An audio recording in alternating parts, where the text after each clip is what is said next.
రంగారెడ్డి జిల్లా మొయినాబాద్ తహసీల్దార్పై దాడికి యత్నించారు కబ్జాదారులు. చిలుకూరు గ్రామం రెవెన్యూలో ప్రభుత్వ భూమిలో అక్రమ నిర్మాణాలను కూల్చడానికి తహసీల్దార్ గౌతమ్ కుమార్ను కబ్జాదారులు తిడుతూ దాడికి యత్నించారు. కలగూరగంప అనే ఆర్గానిక్ కూరగాయల స్టోర్ నిర్వాహకులు ప్రభుత్వ భూమిని కబ్జా చేసి నిర్మాణం చేపడుతున్నారు. విషయం తెలుసుకొని వెళ్లిన తహసీల్దార్ను తమ తడాకా చూపిస్తామంటూ తాము కబ్జా చేసిన భూమిలోకి ఎవరూ రావద్దంటూ హెచ్చరించారు.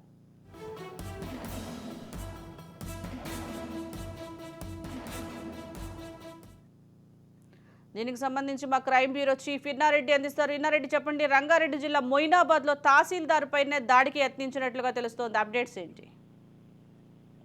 సుజాత, రంగారెడ్డి జిల్లాలో ఏమైతే అక్రమ కట్టడాలు ఏమైతే ఉన్నాయో వాటన్నిటిని కూడా కూల్చివేయడానికి ఎంఆర్ఓ తర్వాత సిబ్బంది అక్కడికి వెళ్లి కూల్చివేతలు చేస్తుండగా అక్కడ ఆ సిబ్బంది మీద స్థానికులు ఆందోళన జరిపే కాకుండా ఆ దాడికి కూడా దిగడం జరుగుతా ఉంది. అంటే ఆ రెవెన్యూ లోని భూమి ప్రభుత్వ భూమిలో కబ్జా చేస్తున్నారని చెప్పిన ఆరోపణల నేపథ్యంలో అక్కడకు వెళ్లి ఎంక్వైరీ చేస్తా అండి. ఈ భూమి ఎవరిది, తర్వాత దీనికి సంబంధించిన ఆ డాక్యుమెంట్ అన్ని కూడా తీసుకున్న తర్వాత ఎక్కడి నుంచి ఎక్కడి వరకు ప్రభుత్వ భూమి ఉంది, ఎక్కడి వరకు కబ్జా అయింది అన్న వ్యవహారం మీద ఎంక్వైరీ చేయడానికని ఆ మొయినాబాద్ తహసీల్దార్ గౌతమ్ కుమార్ అక్కడికి వెళ్ళడం జరిగింది. అయితే ఎప్పుడైతే ఆయన మొత్తంగా ఎంక్వైరీ చేస్తున్నాడో ఎంక్వైరీ చేస్తున్న క్రమంలోనే మొయినాబాద్ తహసీల్దార్ మీద ఆ దాడికి ఎత్తడం జరిగింది. అక్కడ బిల్డింగ్ కన్స్ట్రక్షన్ కూడా జరుగుతా ఉంది. కన్స్ట్రక్షన్ జరుగుతున్న క్రమంలో ఆ పూర్తి స్థాయిలో ఆ ఎంక్వైరీ జరుగుతా ఉంది. అసలు అక్కడ ప్రభుత్వ భూమి కబ్జా అయిందా లేదా, సర్వే నెంబరు ఎక్కడి నుంచి ఎక్కడి వరకు ఉంది అన్న విషయం మీద ఆయన ఆరాధిస్తుండగానే అక్కడ భూ కబ్జాదారులు ఎవరైతే ఉన్నారో వాళ్ళు ఒక్కసారిగా దాడికి రావడం, తర్వాత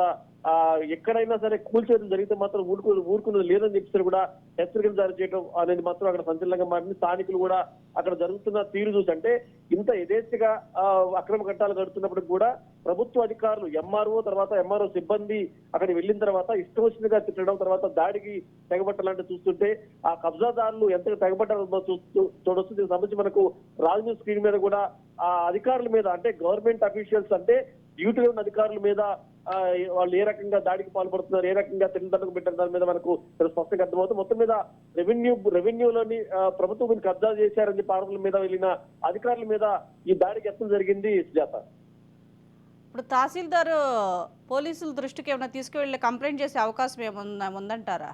ఖచ్చితంగా ప్రస్తుతం అయితే మాత్రం ప్రాథమిక దర్యాప్తుల భాగంగా అక్కడ రెవెన్యూ లోని ప్రభుత్వ భూమిని కబ్జా చేశారన్న ఆరోపణల మీద అక్కడికి ఎంక్వైరీకి వెళ్లి ఆ బౌండరీస్, అంటే ఈ ప్రభుత్వం ఎంతవరకు ఉంది, వీళ్ళు ఎంతవరకు కబ్జా పెట్టారు దాని మీద ఎంక్వైరీ కోసం వెళ్ళిన అధికారుల మీద వాళ్ళు కబ్జాదారులు దాడి జరపడం జరుగుతూ ఉంది. అయితే వాళ్ళు అంటే వినటానికి మాట్లాడకూడని పదజాలంతో వాళ్ళు మాట్లాడి ఇష్టారాజ్యంగా వాళ్ళు చివరకు దాడి చర్యను సైతం ఎగబడిన పరిస్థితి కొనసాగుతున్న నేపథ్యంలో వెంటనే ఈ వ్యవహారం మీద పూర్తి స్థాయిలో ఇక్కడ ఎంతవరకు కబ్జా జరిగింది, ఎవరు ఈ కబ్జా ట్రై చేశారని దాని మీద వాళ్ళకు సంబంధించిన లిస్టు కూడా తయారు చేశారు. ఖచ్చితంగా ఇప్పుడు దాడి కూడా వ్యక్తం చేశారు కాబట్టి పోలీస్ స్టేషన్ వాళ్ళ మీద కేసు నమోదు చేసి తర్వాత ఎక్కడైతే కట్టడం మొదలు పెట్టారో ఎట్టి పరిస్థితుల్లో వాళ్ళని మేము కట్టుకొని అని, అలాగే ప్రభుత్వ భూమి మాత్రం ప్రభుత్వానికి చెందాలి కాబట్టి వాళ్ళు రకరకాల కారణాలు చెప్తున్నప్పుడు కూడా ఎట్టి పరిస్థితుల్లో ప్రభుత్వ భూమిని రక్షించాలని మేము వచ్చామని చెప్పి కూడా ప్రభుత్వ అధికారులు చెప్తున్న పరిస్థితి మనం చూస్తా ఉన్నాం. సుజాత,